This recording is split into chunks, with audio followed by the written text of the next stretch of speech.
At the end of the year, without fail, there always pops up the discussion of what was the best year for gaming. It was this one, right? I mean, it was this one. I mean, this is the one I remember most recently, so yeah, it was this one. And some people are saying that 2017 was the best year for gaming. The year in which greed won, and loot boxes became the central reason why you would want to buy a game instead of the game itself. Now sure, 2017 did have some great games, some that were quite unexpected to be good and to exist, like a combination between Rabbids and Mario in an XCOM sort of game that was not horrible. It was actually interesting and approachable and yet fun to play from what I've heard. But was this the greatest year for games? No, honestly no.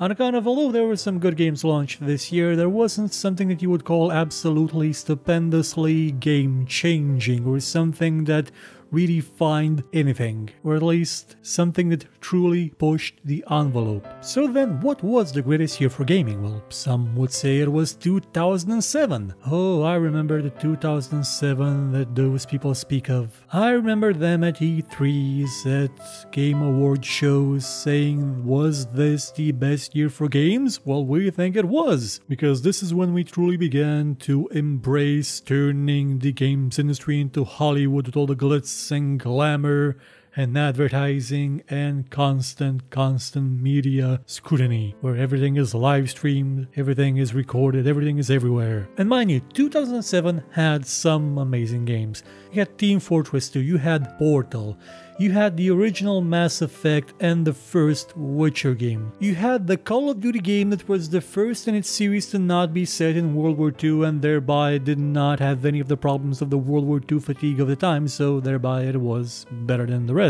At least better than the rest of the games in that genre at the time that were mostly still set in World War II because of Saving Private Ryan a decade earlier. And you had Bioshock. I mean, Bioshock. It's the reimagination of System Shock that brought the idea of this kind of game to the plebs. I mean, to the people that would normally not play a System Shock game on account of they think it's too hard. Mind you, Bioshock 1 was a good game regardless of how watered down the experience was compared to the System Shock series. It was a hell of a lot more complex than Bioshock Infinite. And hey, Halo 3, a game whose marketing was so effective that they started playing the anthem of the game in churches to try and get people into the churches, luring them in with Halo, because it sort of sounded like church music and it was really popular. 2007 was an amazing year for marketing. I mean, it was superb for marketing. There were things ingrained in that year into the general culture that still are present today. The kick is a lie, it's still around. Master Chief being a character,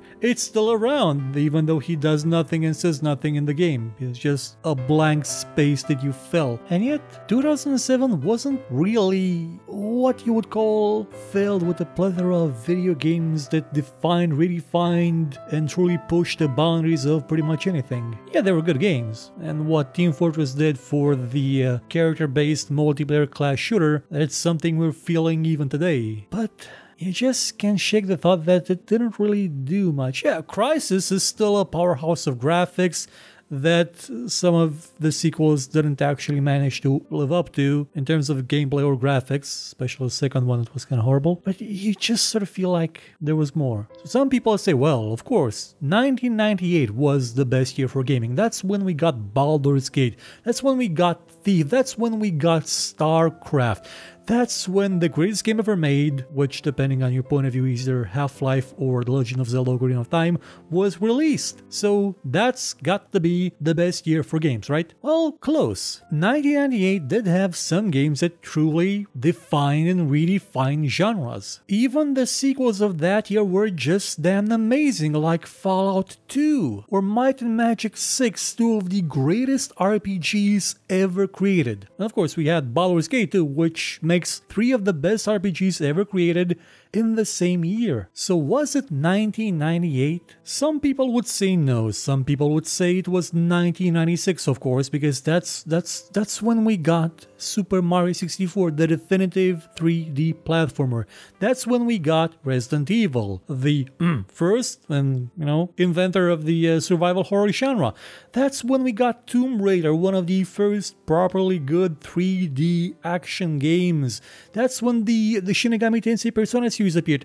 That's when the Diablo first showed up. That's when Duke Nukem 3D and Quake and Civilization 2 and Daggerfall and Super Mario RPG and many other great games were released. That's when the legacy of Kane began. You had games that redefined perspective. No longer were you bound to a 2D plane. You had games that improved and expanded what you could do with interactivity in the world. With something as simple as a first-person shooter, you could flush a toilet. Daggerfall let you explore the largest to date world in video games if you don't count Minecraft. Yes, it can be said that this was one of the best years possible for gaming, without a doubt. But was it the greatest? Well, some people would say no, that 1993 was the best year for games, because that's when we got Myst. Myst, if you don't know, was a horrible game, but it was popular at the time.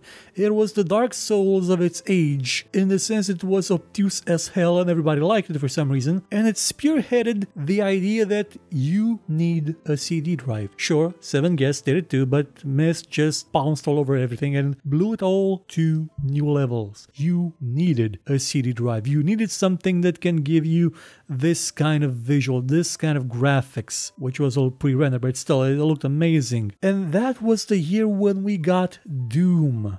Doom, the primordial first-person shooter. The game responsible now for the existence of pretty much everything from Call of Duty to, well, I wouldn't say Wolfenstein, because Wolfenstein is, based on Wolfenstein, which was released a year before. And 1993 was the year we got SimCity 2000, the definitive city building game for many, many years until the year 3000 when the sequel was released. I'm sure that's how the numbers work. And we got Master of Orion, the foundation of the 4X space strategy genre. We truly got a lot of great games in 1993. So, is this the best year for gaming? Well, according to the internet, maybe, because that's the last one I find with the title Greatest Year for Gaming. But I'm gonna say no. I'm gonna say no for one very important reason. 1992 was the greatest year for video games. 1992 gave us Wolfenstein 3D, also known as the reason why id Software really took off in the first-person shooter genre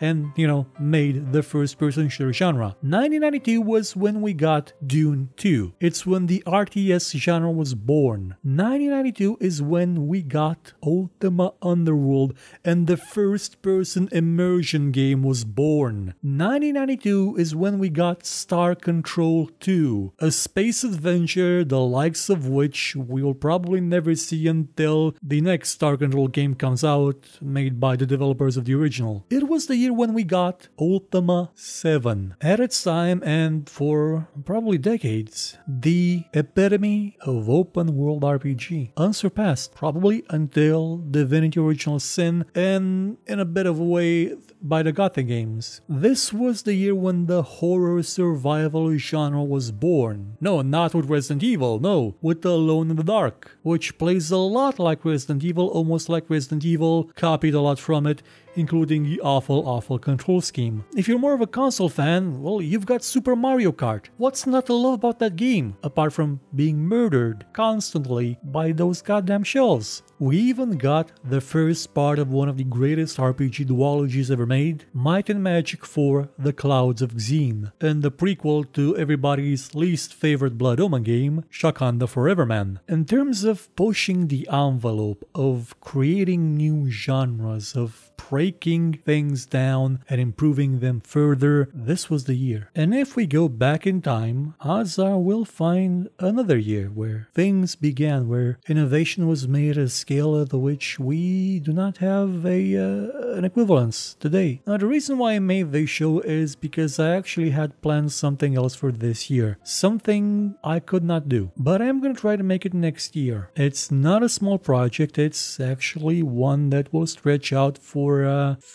pretty much a year. I probably actually have to get it started at the beginning of next year to have a chance to fit it into the entirety of next year, and that is a half a century of games, or half a century of gaming. 1967 was the year that video games sort of started as we know them now. So I thought to myself, okay, I'm gonna do something stupid. I'm gonna take every year and analyze all the games, or most of the games, or enough of the games of that year to sort of get a vibe of what gaming was then, of what that year gave us, of what the most important games of that year were, the games that were truly emblematic, the games that stood out above all. And it will take the form of a weekly video for 50 weeks, starting from 1967 when the Magnavox Odyssey launched, all the way to 2017. Again, if I'm gonna do this, it's gonna take a year. Not promising I'm actually gonna do it. I'm gonna try and see if I can fit it in the schedule. I'm gonna really try, especially that we actually may have some better video equipment so I can actually do this better than normally. And it would be incredibly easy to just half-ass everything and pretend I actually know the games I talk about, but I actually intend to at least try and play them, run them in an emulator or something, see if I can get them up and running,